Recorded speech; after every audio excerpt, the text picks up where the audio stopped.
पधारे हैं। मैं इनका इस धरने में हाथ जोड़कर स्वागत करता हूं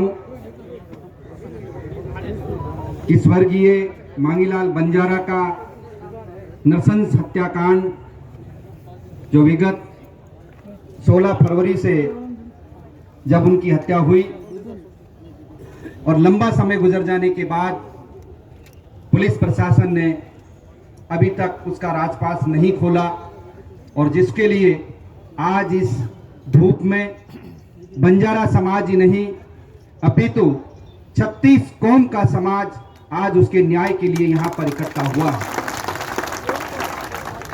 मुझे जब भाई बाबूलाल बंजारा जी ने और यहाँ की युवा टीम हमारे आनंद जी, धन्नालाल जी, चीकू जी, तमाम लोगों ने इस केस के बारे में बताया कि कल धरना है,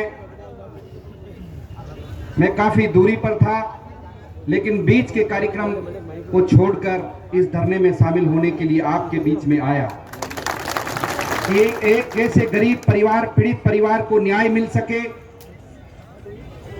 जब ये बात सामने आई कि खेत की रखवाली करते हुए किसान पर निर्मम हत्या कर दी जाती है, जिंदा जला दिया जाता है, ये इंसानियत की पराकाष्ठा नहीं। और जब फिर बात ये आती है कि दबा कुचला किसान वर्ग की मौत या हत्या कर दी जाती है तो उस पर प्रशासन और सरकारें गूंगी हो जाती है, ये बहुत बड़ी विडंबना है। इस मंच पे सभी जितने भी विराजमान हमारे 36 कौम के प्रतिनिधि यहां पर मौजूद है। 21 सदस्यीय कमेटी का गठन हुआ है। मैं आपको इस मंच के माध्यम से आश्वस्त करना चाहता हूं कि मांगीलाल बंजारा एक अकेला किसान नहीं था, अपितु 36 कौम के साथ राजस्थान की तमाम 52 से अधिक जातियों का भी महासंघ आपके साथ में खड़ा है। और इसी चीज को लेकर आज आपके बीच में आया कि हमारे समाज के व्यक्ति की निर्मम हत्या कर दी जाती है और अभी तक न्याय नहीं। मैं ये कहना चाहता हूं पुलिस प्रशासन को, एसपी साहब को, आईजी साहब को हल्के में ना लें। मेरे पूर्व वक्ताओं ने बहुत कुछ कहा है कि हमारी परीक्षा ना लें। ये केवल आज आपके लिए सांकेतिक रूप में, चाहे वो पुलिस प्रशासन हो, जिला प्रशासन हो, चाहे सरकार हो, अगर मांगीलाल के हत्यारों को सजा दिलाने के लिए पाली से जयपुर तक का पैदल कूच भी करना पड़ा, उसके लिए 36 कौम को लेकर आपका बेटा और आपका भाई गोपाल केशावत आपके इस मजहर को लेकर जयपुर की राजधानी में जाकर माननीय मुख्यमंत्री अशोक गहलोत जी से भी हम न्याय की गुहार करेंगे। हम चाहते हैं, हम शांत प्रिय कौमें हैं।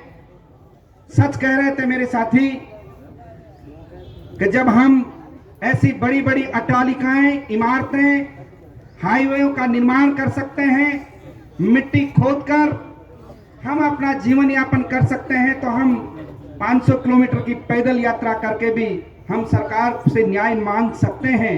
इसमें कोई दो राय नहीं है। हमारी युवा शक्ति में बड़ा जोश है कि हमें न्याय कैसे मिले। अगर जब कोई भी व्यक्ति गूंगा और बहरा हो जाता है, उसके लिए हमें हमारी इस लोकतंत्र में आवाज को भी उठाना चाहिए। पहले ये 36 कौम है, उसके बाद सब कुछ है। पहले भी एक हत्या हुई यहां पर बंजारा समाज की, बड़ा दुख। प्रशासन ने उसी परिवार को पीड़ित किया। हमने उसकी बात को भी सरकार तक पहुंचाई, प्रशासन से बात की। जैसे ही मुझे कल ये पता पड़ा, मैंने एसपी साहब को फोन लगाया लेकिन उनका नॉट रीचेबल था। मैं इस केस में पूरी जानकारी जुटाना चाहता था कि ये माजरा है क्या, इसमें अभी तक न्याय क्यों नहीं मिला, देरी क्यों हुई है। क्या कहीं ऐसा तो नहीं है कि भूमाफिया उनकी जमीन को हड़पना चाहते हैं। ऐसी राजस्थान के अंदर ऐसी गरीब कौमों के लोगों के पास में जमीनें कम हैं, लेकिन भूमाफियाओं की नजरें उन पर गड़ी हुई रहती है। मैंने सरकार को इससे पूर्व भी चिट्ठी लिखी। हम चाहते हैं चाहे वो बंजारा हो, चाहे गाड़िया लोहार हो, चाहे बावरी हो, चाहे सांसी हो, चाहे कंजर हो, चाहे नट हो, चाहे कालबेलिया, चाहे सफेरा, चाहे भाट हो, हमारे लोगों के पास में जमीनें हैं, लेकिन लोग उनको कब्जाना चाहते हैं। ऐसी हत्याएं हो जाती हैं, हमें न्याय नहीं मिलता है। लेकिन मैं कहना चाहता हूं पाली के लोगों को, बंजारा समाज के लोगों को, 36 कौम के लोगों को, मैं आपका सर माथे हैं। आप यहां पर आए हैं, आप एक पीड़ित परिवार को न्याय दिलाने के लिए आए। आज एक व्यक्ति के लिए 36 कौम आज सड़क पर है। इसका मतलब उस परिवार की पीड़ा आप सब लोगों को है।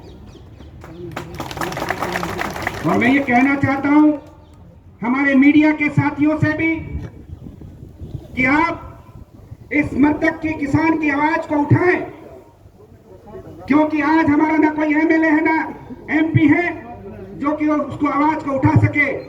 इसलिए मैं ये चाहता हूं कि निश्चित रूप से हमें एकजुट होकर मांगीलाल बंजारा हत्याकांड को उठाना चाहिए और सरकार तक ये बात पहुंचा के मैं ये बात माननीय मुख्यमंत्री महोदय तक भी पहुंचाऊंगा और इसको न्याय मिले और निश्चित रूप से शांतिपूर्वक धरना सफल हुआ। इसके लिए मैं आपको बहुत बहुत साधुवाद देता हूं। जय हिंद।